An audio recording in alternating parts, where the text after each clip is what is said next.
So the Calgary market did something I wasn't expecting this month. I was expecting for things to slow down more than they did. I was expecting more inventory, but it didn't. Let's look at what happened. On our charts, our monthly charts, we can see right here that prices did drop a little bit. The benchmark price in Calgary dropped to about $568,000, which year over year is about a 4.1% drop, and month over month is almost a 1% drop. It's 0.9%. So we've seen a drop in our benchmark price. Totally expected. I was not shocked by this. And then when you look around the whole city, this here Northeast had the biggest drop of 7.8% year over year, where I believe the smallest was the Northwest at 2.1, and then everything in between. All of these are sitting around mid threes, 3 to 4. North was a 5.5% drop. Southeast, is 4.4, and East was second highest at 6.8% drop.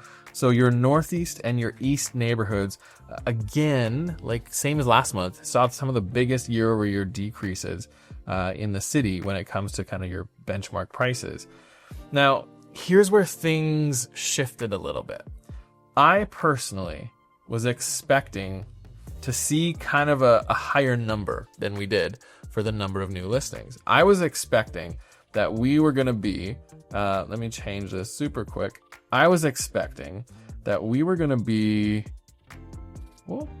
in this range, right through here. I probably should just do one line. There we go. I was expecting that we were going to see prices in our city kind of more do this. So higher number of new listings coming on the market. But it didn't happen. There was less listings that came on the market than I expected to happen this month, which is kind of a interesting place to be, because really it's following exactly what 2024 did on the yellow line there. Now, when we look at the number of sales, I also wasn't fully expecting this to jump up. You can check last month's video, but I'm 99% sure I said this is probably going to stay a little bit flat and probably end up somewhere in this range, maybe breaking 1,800 sales. And that went up a little bit. Okay, so that could be some pent-up demand. It could be a lot of different reasons. People finally pulling a trigger, which is pent-up demand. And the other part is total inventory. I personally, again, was expecting this to be higher. Now, I want to say all of this because some of you might be going, sweet, we're back. The market's back. No, we're not. The market is not back. We're not increasing. I think what's happening here is the lead indicator of what's happening is there was less people who were putting their homes on the market. In talking to our team, talking to Rebecca, my partner, talking to other partners on our team, I'm hearing more and more that sellers are going, we don't have to move, so let's just wait till next year. Let's see what happens. Totally fair. You've got a lot of federal politics. You've got a lot of provincial politics. You've got interest rates that just adjusted. There's a lot of these factors. I mean, the province is still gaining more people. We still have potholes in our city on the roads. Like all the municipal stuff just happened. There's a lot of things that are just like all over, right? Kids went back to school, whether you agree or disagree, whether they should or shouldn't have. There's a lot of things that are pulling people. Actually, there's a lot of things pulling people apart.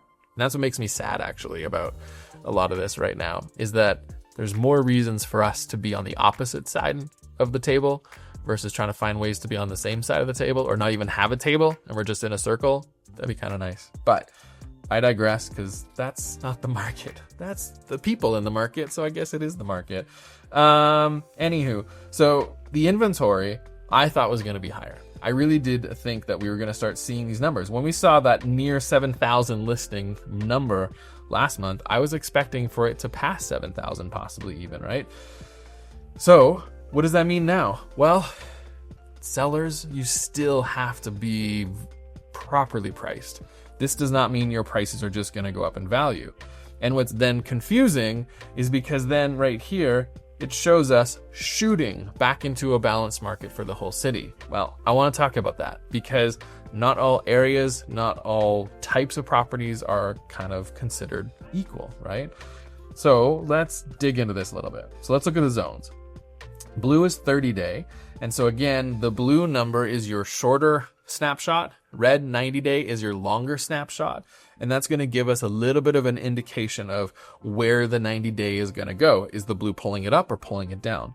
So starting in the central parts, it's pretty even at 3.8 and 4 months of inventory. The east area, which is kind of interesting because we saw some big price drops there, but it was 3.3 versus 3.8. So that's still sitting in a balanced market because anything between 2.5 and 4 months is your balanced market, right? So here, the north, very, very flat at 3.6 and 3.59. The northeast. So that makes sense to me. Where the 30-day, if it stays up there, it's going to pull your 90-day number up. Your northwest actually dropped because it saw the least amount of price droppings. Price droppings? It sounds like a animal. Zone south, I totally am off today.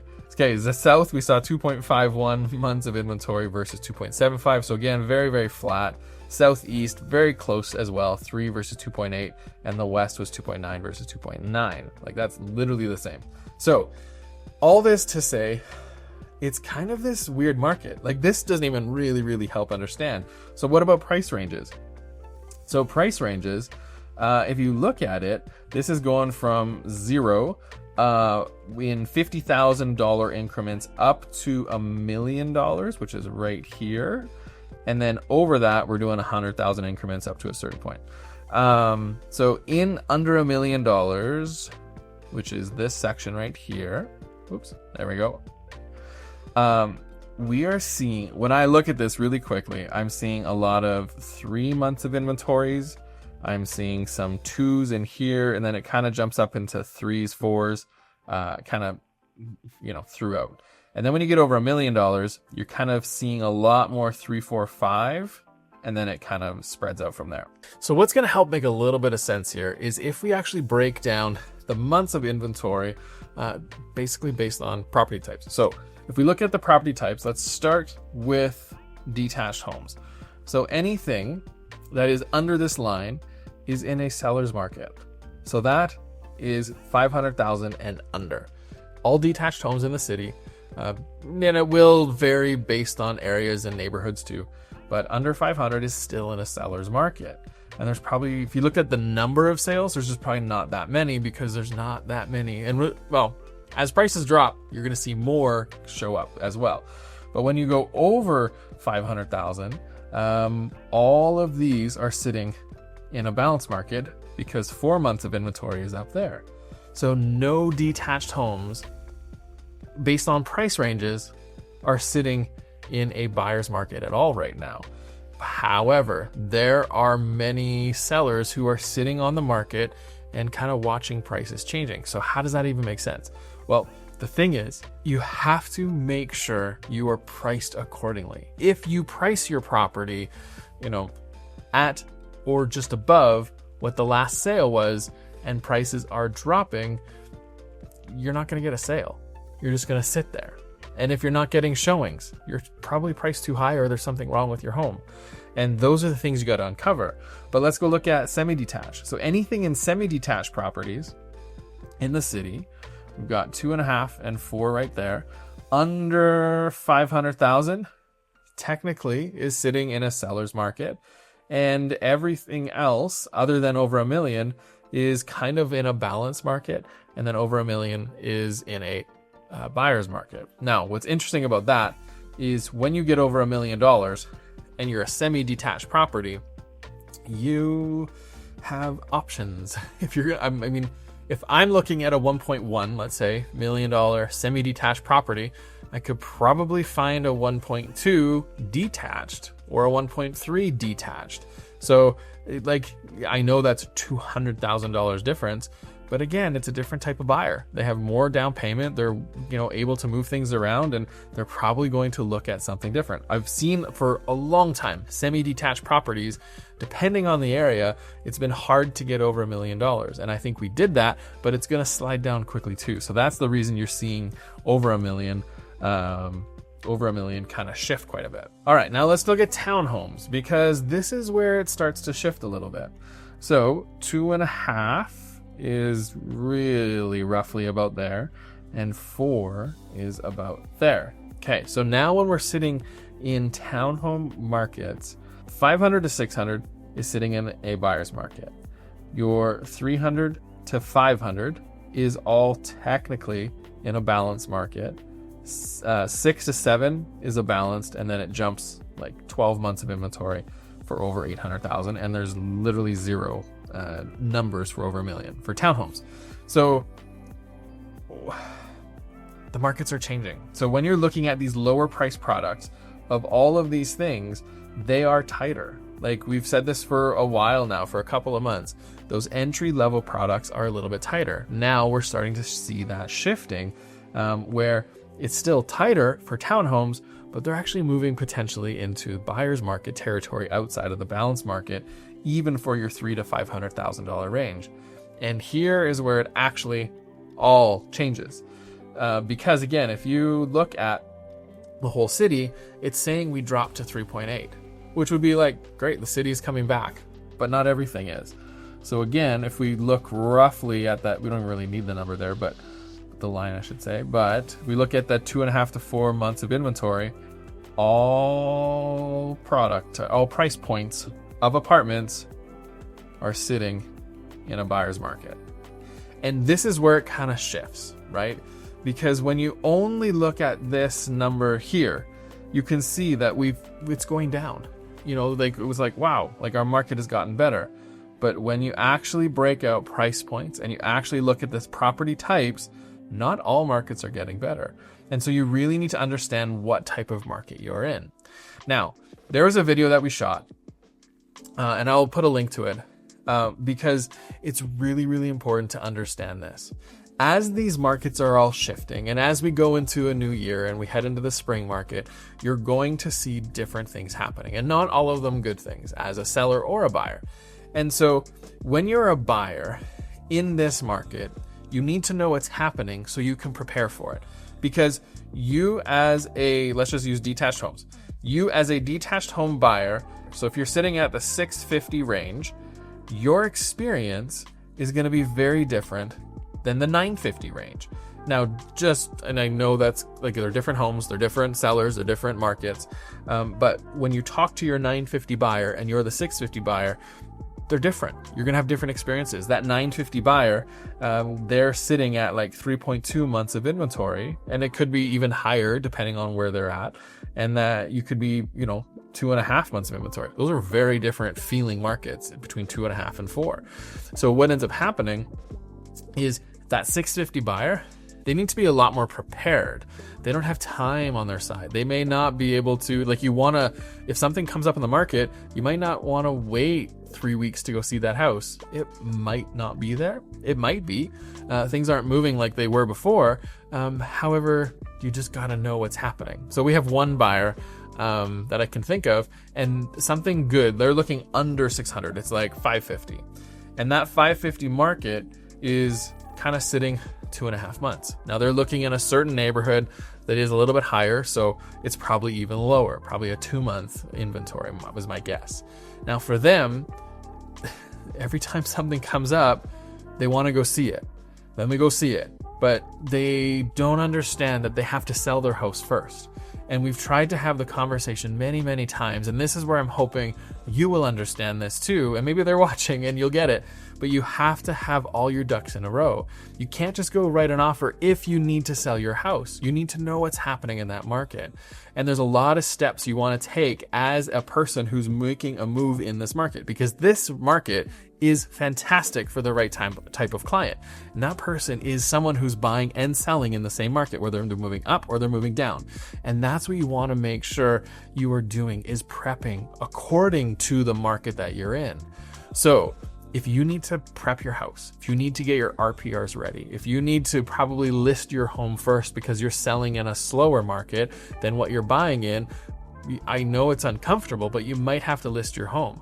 And you might have to just kind of wait until the right one comes, jump on it, and then adjust your price on your current one if it hasn't sold yet to get that buyer.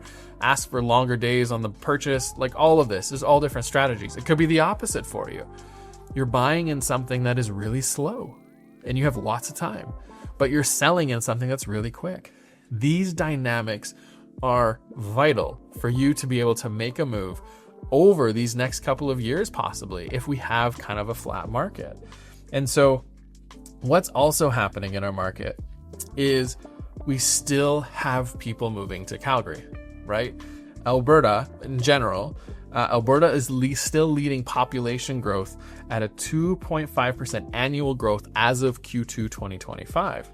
Canada is sitting at, looks like 9. But Alberta is still leading that. And that is putting stress on so much of our economy, our markets, what is happening. And unfortunately, what worked before may not work this time. So back in 2014, when prices jumped up to where they were in this range, we saw for years it kind of being a stagnant market, right? While other cities saw big increases, Calgary kind of saw a flat line. And we could end up seeing that again. We could. There's a very good chance that could be that. Now, what ended up happening is for those people in that time frame who were moving up, moving down, making changes, there might have been a certain price they needed or equity out of their current home to be able to make a move to another property. A strategy that used to work back then is you would list it, and if it didn't sell, there's a good chance you could actually rent your property out. Now, what's happened compared to back 2014, 15, all the way up to 2020, it's completely different market in the rental world than what it is now. So here's where I'm going with this. I found this article within the last day or two, and there are now over 22,000 secondary suites that are registered with the city. I know there's way more unregistered, but that's the number that the city of Calgary has. And more than half of those were built in the last 3 years. 12,000 of those registered basement suites were built in the last 3 years. The federal government gave a $40 million grant for more rentals, right? More building a rental suite in your property. The city did some bonuses as well. And this has kind of turned into a lot of rental properties, basically just secondary suites in our city. And this map here kind of does show you some of the areas that have way more than others. And so you can see red is the hot, right? So some of the fastest growing communities of Cornerstone and Saddle Ridge have a combined 2,200 basement registered suites. Or not basement, just registered suites, I should say. And a lot of new subdivisions, all up in the mid-north here, are often built by developers. When you look kind of inner city, like, it is fairly sparse. It's a lot of these newer areas. Even like Mahogany and Seton have nearly 2,000, 1,800, 1,788 registered suites as of October 31st, 2025. So what this is doing is creating more rental options, supply, for renters, which is a good thing. This is not a bad thing. This is a good thing. We have more people coming to our city, more people coming to our province, and we have more rentals. Here's where it shifts again.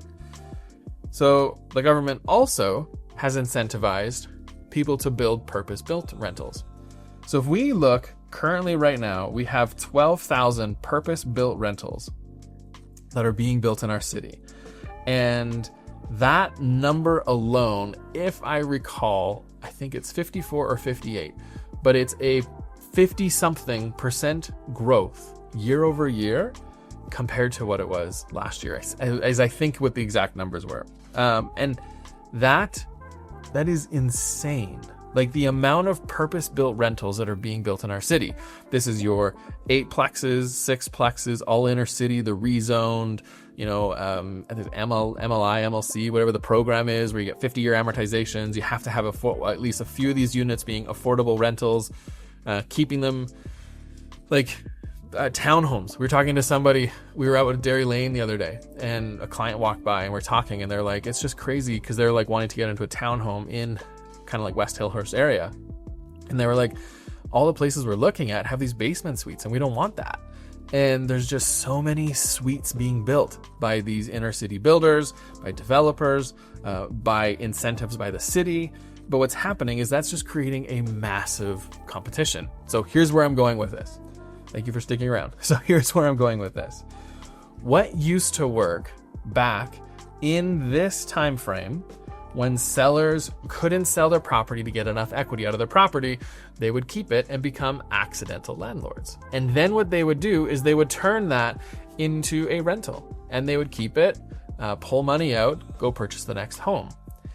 I don't know if that strategy is going to work again, because you've got crazy competition with all of these secondary suites, with all of these purpose-built rentals. What is going to happen to our vacancy rates for rentals? Basically, during those years, 2015 to 2020, we were kind of bouncing around between, it looks like 4 to 7% vacancy rate, okay? And over the last number of years, it bottomed out like crazy. I think it was 1.4. 2024 is sitting at, I think, 4.8. And I know we're higher than that now in 2025. And it's not really about the numbers. It's more about, if we are already at this range and this is what's coming on the market in the future, we could see 9-10% vacancy rates, which is super high. So what that's going to do, which is, I think, a good thing, is it's going to bring down rental costs, right? Your average rental cost.